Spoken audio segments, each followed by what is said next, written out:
I don't know how many more of these we could do until, we just have to call it quits in the city. Discouraged, frustrated, and fed up. This surveillance video of the Kim Brothers streetwear store, the why. If you guys keep this up, there's going to be nothing left for you guys to shop at, like normal businesses. You can see the crew was prepared, using several SUVs and a chain to pull one of the concrete barriers here to protect the store into the street. Pulling on the sidewalk to smash through the front of the store and security fencing, they tell us the crew got away with more than $50,000 in merchandise.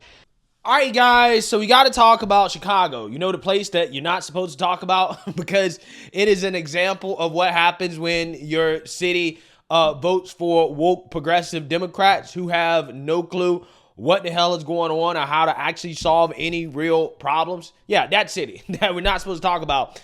We're going to talk about it today because, as per the usual, there's some wild story coming out of the city. And this time it's involving crime, okay? And I want to talk about a news clip involving a business owner that basically warned that there will be no businesses left in Chicago as long as criminals are allowed to continue to rob these businesses out of business and nobody does anything about it, okay? And I want to talk about this because this comes as woke Mayor Brandon Johnson is rolling out his woke policing program, right? His woke plan to stop crime.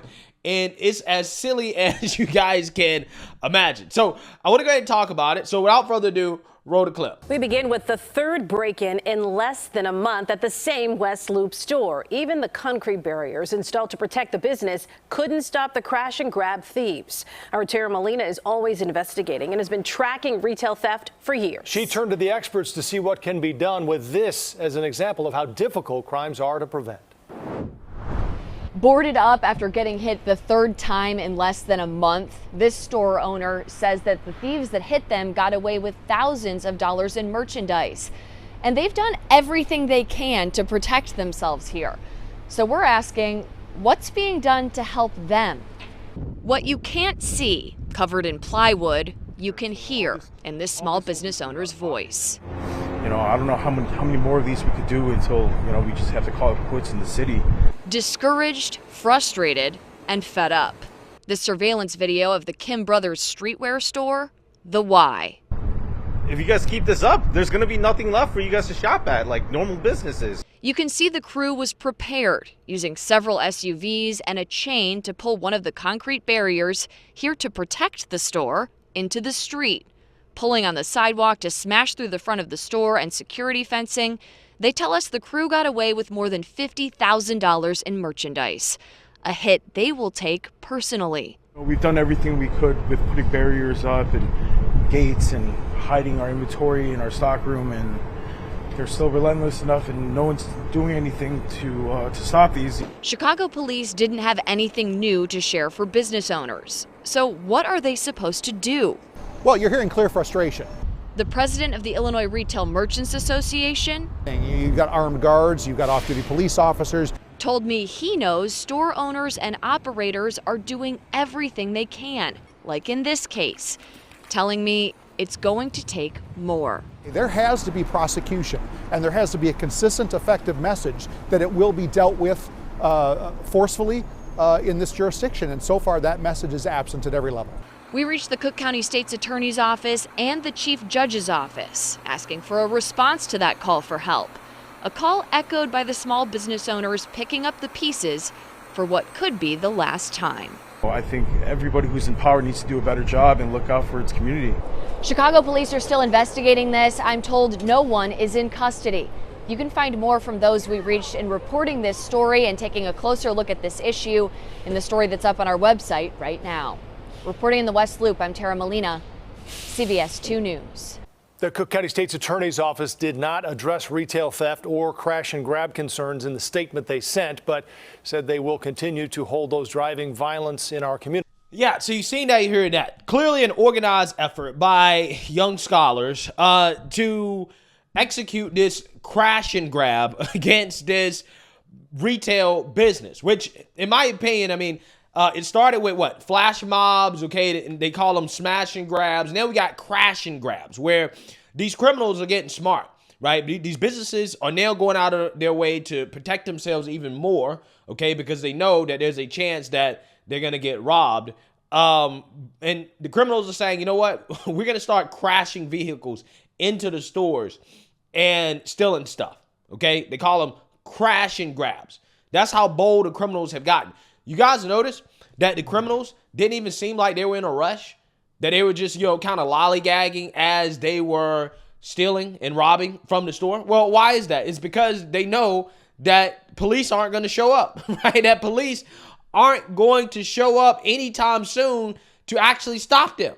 They're going to be long gone by the time the police get there. The police are going to get there and they're going to say, well, nah, we don't really have anything for you, right? There was a story I did yesterday out of California where a base business owner ended up pulling out a gun on the criminals that were trying to execute a smash and grab against his store.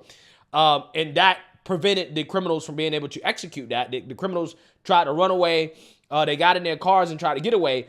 Police were right there, and they end up chasing the criminals, but the criminals still got away, right? So we live in a society that even when you have the police that can see you in the act and the police are chasing you, the criminals are still getting away. Amazing. Absolutely amazing. And by the way, I have to bring this up before I forget, right? It really blows my mind that I had people respond to me when I talked about the Deion Sanders story with his Colorado football players getting robbed in California. It's amazing how you have people respond to me and try to compare situations like this to what happened with Deion Sanders' football team. And I'm like, no. They were just being stupid, right? They put themselves in a situation where they increased the chance that they would be robbed just because they weren't carrying themselves and their jewelry in a way that was smart. In this situation right here, this business owner, when you're putting up barriers, when you got security, when you're doing everything that you can do to avoid being robbed, you're not asking to be robbed, right? You're not putting yourself in a bad situation or in a silly situation where you can be robbed, okay? There's a whole difference. I mean, again, these criminals are doing crash and grab. They're crashing into business. They're straight up destroying businesses, destroying property, and they are stealing from the property. Again, it's to the point where this guy is like, well, I got to leave. I don't have any choice but to pack up and leave if this continues to happen and nobody's doing anything about it. I wonder who he voted for. I wonder, did he vote for woke Mayor Brandon Johnson? Just saying. That would be an interesting piece of information to know. It will determine how bad I feel about this situation, okay? But regardless, I don't think that business owners deserve this. I think that they deserve better leadership. And the type of leadership that they need in Chicago is leadership that is going to be tougher on crime, okay? And the way that you be tougher on crime is that you got to hire more police, okay? You got to start prosecuting and locking up criminals, being tough on criminals. But that's not what's happening in Chicago. They do have a policing plan, but it is a woke policing plan. And I want you guys to watch this news clip about this policing plan that has nothing to really do with police.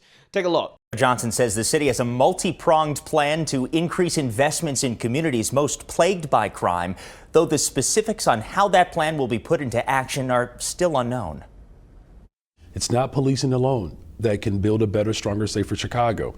That has been the tactic over decades, and that's been a failed strategy. After our sit-down interview, we heard from a number of city entities at a news conference, including the police department, public health, and business community on their roles in the mayor's community safety strategy. Everybody has the same concern, and that concern, first and foremost, is a violent crime. The police superintendent went on to say that officers are working to stop violent crime while policing constitutionally.